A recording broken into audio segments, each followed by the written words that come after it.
po yung pagkain niyo. Bawal nga daw akong kumain, sabi ng nurse. Bilin daw ng doktor. Kain na po kayo. Kailangan nyo kumain. Bawal nga, di ba? Aling Jacinta, may iba pa ba kayong gusto? Luto po yan ni nanay. Si Tali nga ang nagdala. Eh di lalo na. Mamaya may lason yan. Tapos yung kapatid mo pa ang nagdala. Baka mamaya kung ano pang nilagay niya dyan. Aling Jacinta, maldita lang po ako ha. Pero hindi po ako mamamatay tao, okay? Kasalanan niyo to ni nanay eh. Ako pa talaga yung pinadala niyo ng pagkain. Ako pa tuloy yung masama. Is na nga ako, kakabwisit.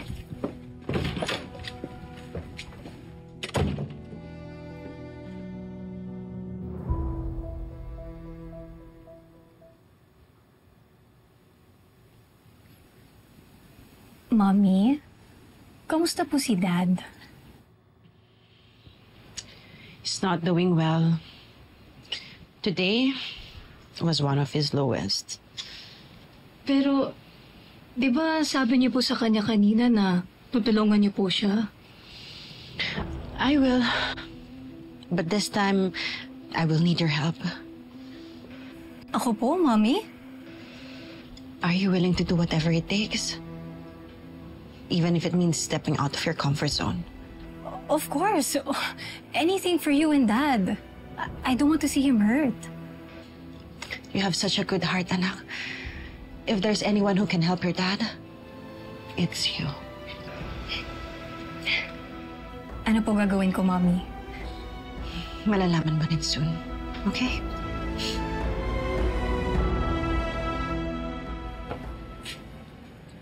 Sir, sorry po hindi pa po pwede kumain ng solid food si Miss Pascual hanggat hindi pa siya nag-undergo ng procedure. Yan. Oh, tama ako. Kulit nyo kasi eh.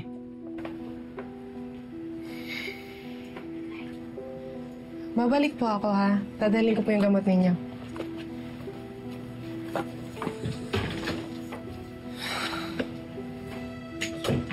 Bakit hindi ka pa sumama sa kapatid mo? Sana iniwan mo na ako. Aling Jacinta, sabi ko nga po sa inyo, hindi ko po kayo iiwan. Bakit nga kasi? Ganito na nga yung ginagawa ko sa'yo. Ang bait mo pa rin sa akin.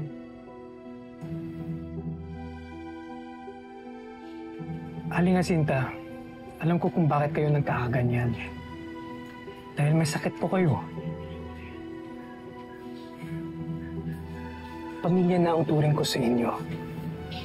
Kaya, katulad ng sinabi ko, hindi ko po kayo iiwan.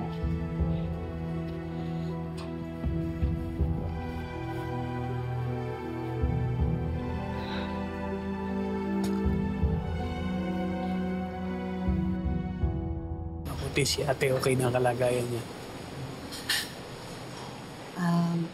Alam mo, hindi ko alam kung ano yung pinagdaanan ninyong magkapatid. Pero hindi ko kayo huhusgahan. Pakiramdam ko lang talaga, lagpas langit yung galit niya sa'yo.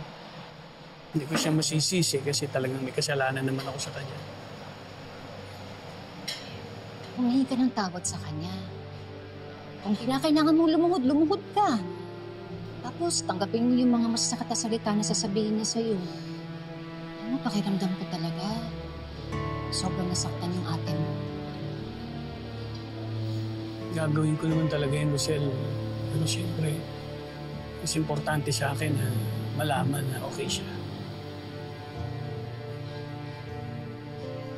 Pasensya ka na, may tatanong sana ako. Ano bang ginawa mo at galit na galit sa'yo yung ate mo?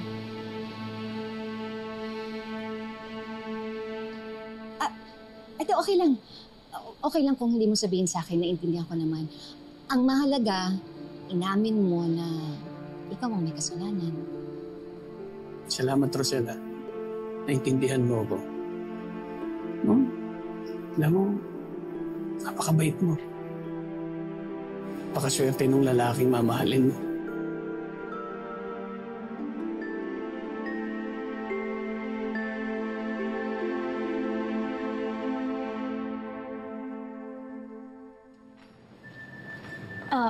Mami, wait.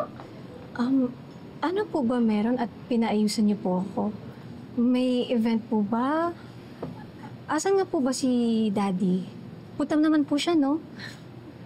No, sweetheart. Your dad won't be here tonight. So, ano po gagawin natin dito? Di ba sinabi ko naman sa'yo, may papakilala ko sa'yo? Sino po? Makikilala mo rin siya. In fact, he's waiting for you. So, come, let's go. Dahan-dahan lang po sa paglakad. Hindi po tayo nagmamadali. Hindi mo naman ako kailangang alalayan. Kaya ko naman ang sarili ko.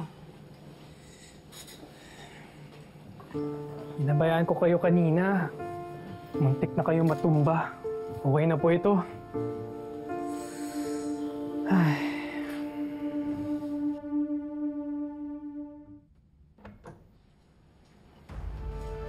Madam, may bisita po kayo.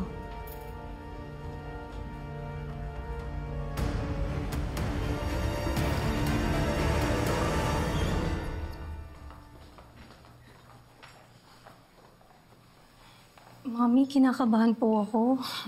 Anak, you have nothing to worry about.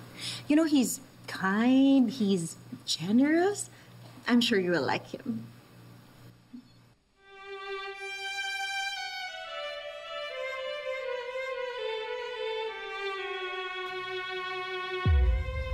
Good evening, Belle.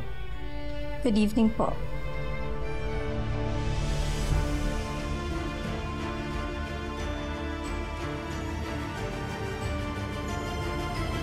Sa totoo lang po ako sa'yo, lulubayan ko na yung magkapatid na yon. Baka naman talagang parehong masama ang ugali ng mga yun. Nasasabi mo lang yan kasi wala kang alam. Bakit? Ano bang alam mo? Belle, Ano nangyari sa'yo? Bakit ka umiyak sa himsaka? Sa'yo ko naramdaman yung tunay na malasakit. Salamat at tinuring mo ko na hindi ibang tao. Pati mo sinasagot yung tawag ko. Those loan sharks are greedy monsters. And if we can't pay them back in time, they will kill us all. Di ba sabi mo meron kang investor na willing mag-invest sa negosyo natin? Ano nangyari doon?